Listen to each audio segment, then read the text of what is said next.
da Sicilia 24, questi i nostri titoli di oggi. Open Arms, soluzione definitiva per Matteo Salvini, la decisione dei giudici della Cassazione. Il vice premier era accusato di sequestro di persona e rifiuto di atti di ufficio. Resterò con il sostegno dei cittadini, parla il sindaco di Ravanusa dopo l'intimidazione subita, 3 bossoli e un mazzo di fiori davanti casa sua. Operazione Procura Europea e GDF Palermo, sequestrato stabilimento industriale per la produzione di sigarette e 2 imponenti centri di stoccaggio, rinvenute 27 tonnellate di bionda e 17 di tabacco. Palermo nasce l'associazione Sara Campanella, la 22enne di Misilmeri uccisa dal suo collega di corso a Messina. Catania, maxi bonifica di via Calliope, una strada trasformata in discarica, rimosse decine di tonnellate di rifiuti pneumatici ed Eternit. Natale, la corsa ai regali è già partita, a Catania tornano centrali i negozi in città. Calcio Catania, Pieraccini e Donnarumma dal primo minuto in campo domenica al Massimino contro l'Atalanta Under 23.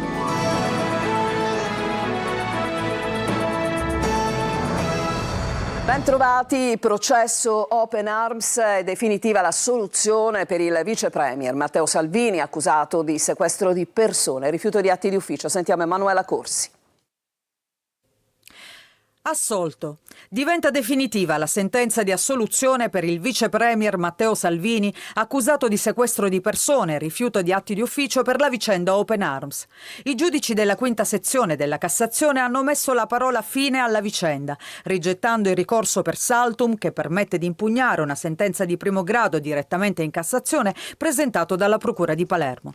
Il vice premier esattamente un anno fa, il 20 dicembre 2024, era stato assolto dal Tribunale di Palermo perché il fatto non sussiste per lo sbarco negato di 147 persone, tra cui minori, soccorse dalla ONG Open Arms nel corso di 3 salvataggi nell'agosto 2019, quando era ministro dell'Interno. Le parti civili avevano chiesto l'annullamento della sentenza di assoluzione, affermando che la prova dell'esistenza del dolo c'è nei fatti e nelle testimonianze. Ai naufraghi che si trovavano davanti alle coste italiane non era stato permesso di sbarcare per giorni, violando le norme internazionali e costituzionali e la loro dignità. Per l'avvocato di Salvini, Giulia Bongiorno, il processo non doveva nemmeno iniziare. Questa soluzione di carattere definitivo, ha detto il legale, evidenzia quello che ho sostenuto in aula. Era totalmente fuori dal mondo il ricorso della procura, ma ciò che ci interessa è la correttezza dell'operato di Salvini, che intanto esulta su X e scrive: difendere i confini non è reato. Andiamo a un'importante operazione antidroga della polizia e del reparto prevenzione crimine della Sicilia orientale. Arrestate 13 persone residenti tra Enna, Catania e Agrigento. Ricostruito un articolato sistema di approvvigionamento e distribuzione di droga attraverso intercettazioni, pedinamenti, riscontri diretti, attività tecniche. Il principale indagato provvedeva all'acquisto dello stupefacente beneficiando della collaborazione dei propri familiari che, muovendosi nelle varie province siciliane, si occupavano del reperimento di quantitativi ingenti di dosi. Tanti giovani, talvolta minori, nelle diverse ore del giorno e della notte si recavano in casa dell'uomo per acquistare droga. Nel corso dell'attività è stato accertato anche il ruolo di alcuni corrieri che lo scorso dicembre sono stati fermati a bordo della loro autovettura. Al termine del controllo, in un caso è stato trovato un pacco con oltre 2 kg di hashish suddivisi in 21 panetti pronti per essere immessi nella piazza di spaccio ennese.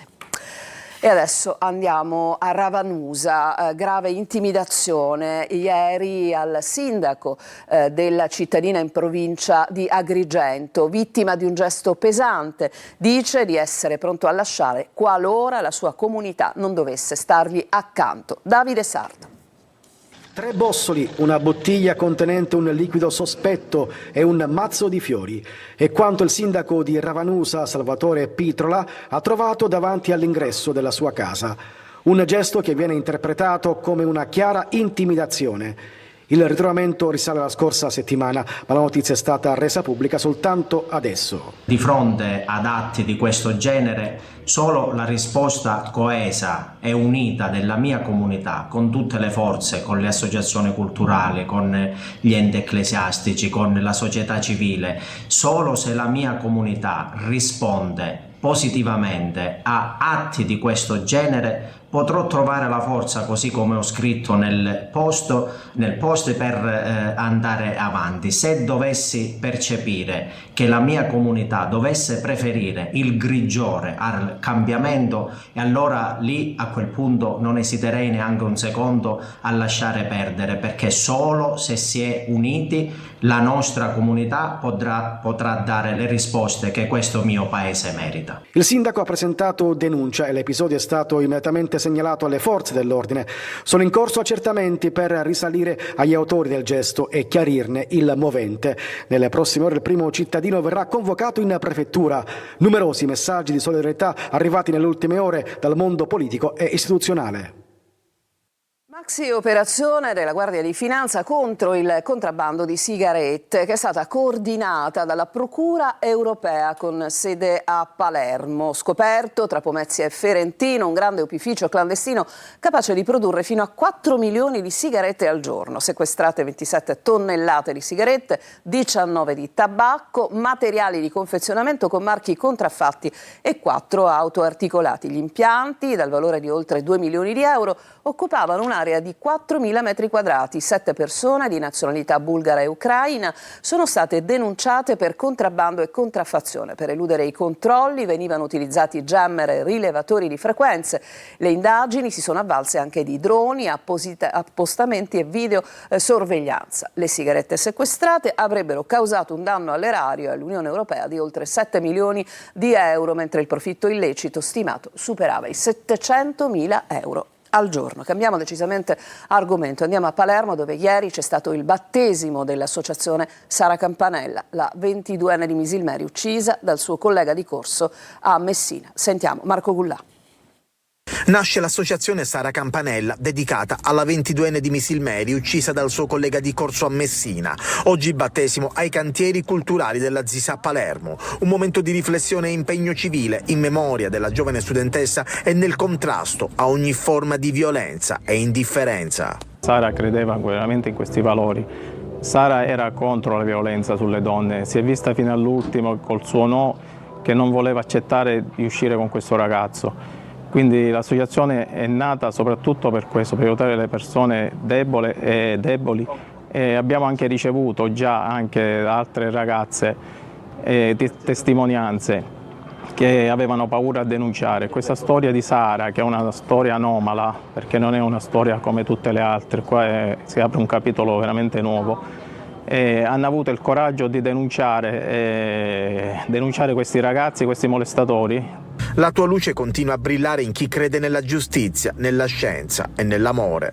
Oggi è la giornata in cui la centralità è data al coraggio, alla forza, all'amore di questa famiglia per la loro figlia, per questo grande dolore che stanno trasformando in azione.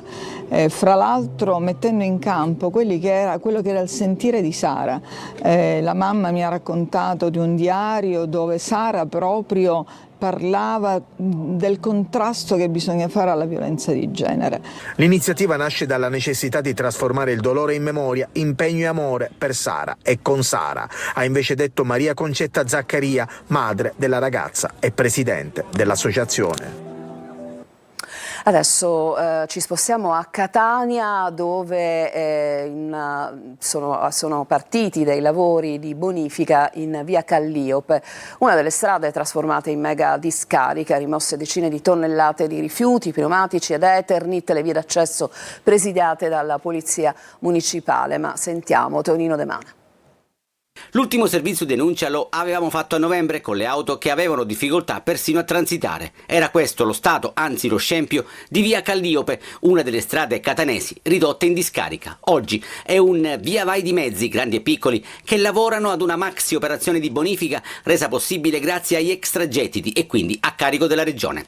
Subito alcuni numeri per rendere l'idea della portata dell'intervento. Raccolti oltre 74 tonnellate di rifiuti indifferenziati, 10 tonnellate di inerti, 2 tonnellate di pneumatici ed 1,5 tonnellate di Eternit, sì Eternit, con le sue cancerogene fibre d'amianto. Gema all'opera in via Calliope, dove raccogliamo anche l'appello di questo dipendente. Spero che tutti voi capite che questa è una strada che prendiamo un po' tutti, è una strada per poter andare, che ne so, al lavoro, le vostre mogli, accompagnare i vostri figli a scuola.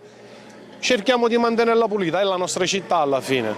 Gli fa eco questa residente che da tempo sollecitava interventi. Io non la riconosco più questa strada perché era strapiena, stracolma di spazzatura. Adesso è diventata una strada pulita e luminosa.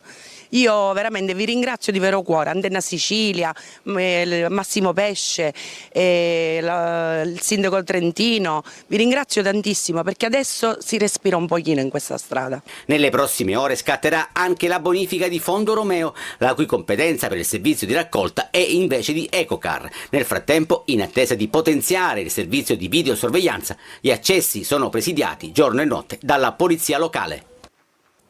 Adesso ci fermiamo, c'è una pausa, torniamo tra poco.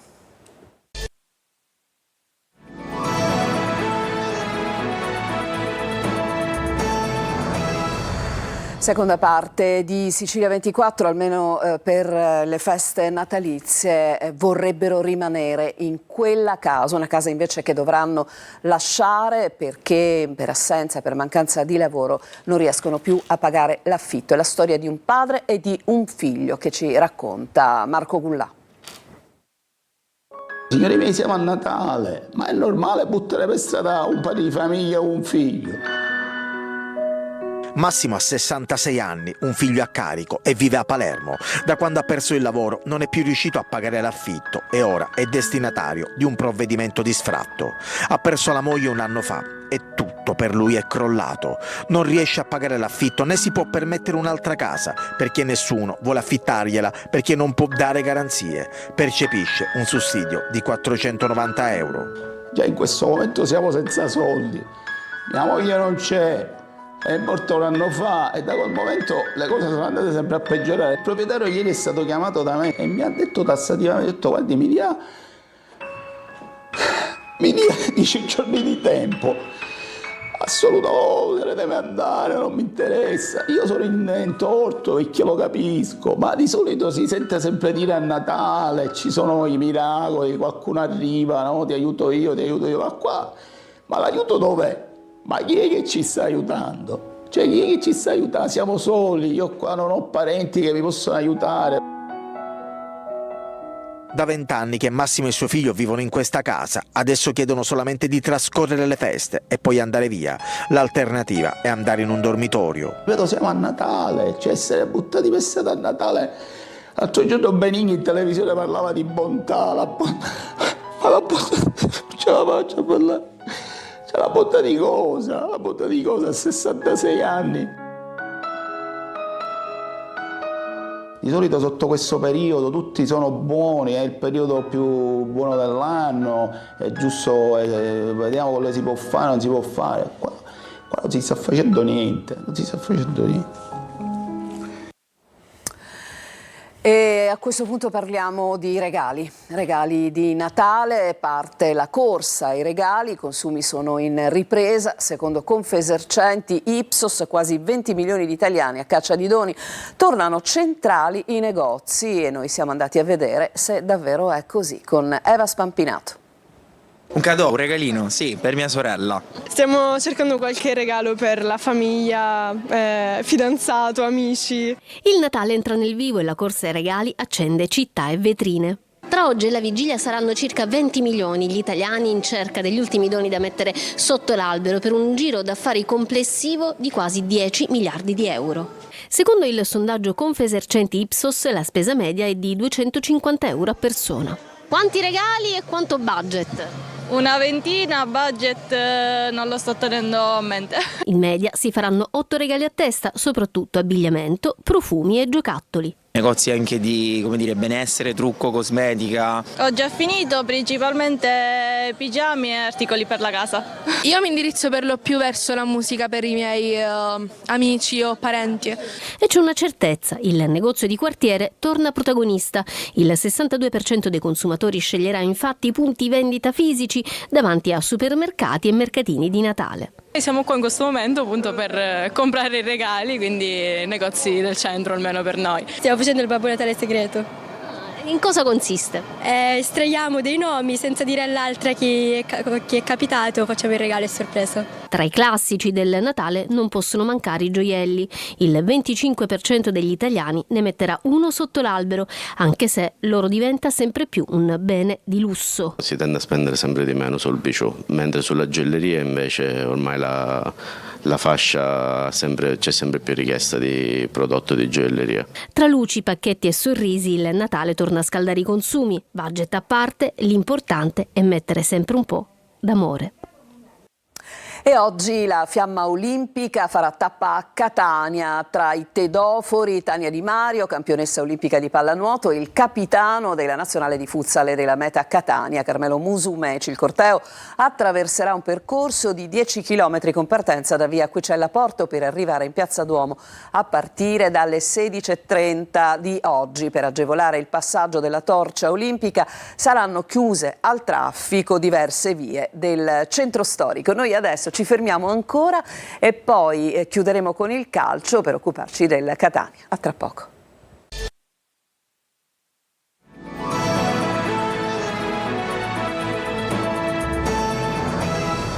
Siamo tornati in studio e siamo al calcio.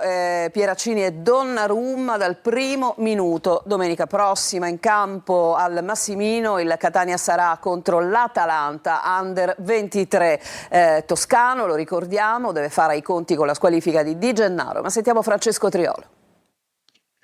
La testa è già all'Atalanta. Da oggi il Catania cerca di togliersi alla mente il finale della partita con il Potenza, pensando all'impegno di domenica prossima al Massimino. L'obiettivo è quello di dare un'accelerata proprio a ridosso delle festività natalizie, cercando di sfruttare anche l'impegno non certo facile del Benevento a Cerignola per girare da solo in testa alla classifica alla fine del girone d'andata. Toscano sa già che non potrà contare sul centrale di difesa di Gennaro, squalificato per un turno dopo l'ammonizione di Potenza. L'obiettivo è quello di recuperare pienamente dal primo minuto Donnarumma e Pieraccini, schierati già domenica scorsa ma in piena emergenza. Pieraccini potrebbe sostituire proprio Di Gennaro in un ruolo che ha già coperto e nel quale ha provato per tutta la durata del ritiro sostenuto a Norcia in estate. Donnarumma invece potrebbe tornare sulla fascia sinistra, permettendo a Lunetta di riprendersi il ruolo di trequartista accanto dietro la punta forte. Intanto prosegue il tour di Ross Pelligra in città per incontrare istituzioni e squadra, ma sullo sfondo c'è anche il calciomercato pronto a decollare. In entrata la dirigenza rossazzurra tiene nel mirino il 25enne del Pineto Giovanni Bruzzaniti, individuato come sostituto dell'infortunato Cicerelli, mentre per la difesa, dove Martic è in uscita, l'obiettivo è Mirko Miceli del Monopoli, 34 anni, elemento esperto con circa 300 presenze in Serie C. Non ci sono altri aggiornamenti, dunque il nostro telegiornale finisce qui. Io naturalmente vi ricordo il prossimo appuntamento con l'informazione su Telecolor alle ore 14. Vi lascio adesso alla rassegna stampa curata da Marco Carli. A tutti una buona giornata.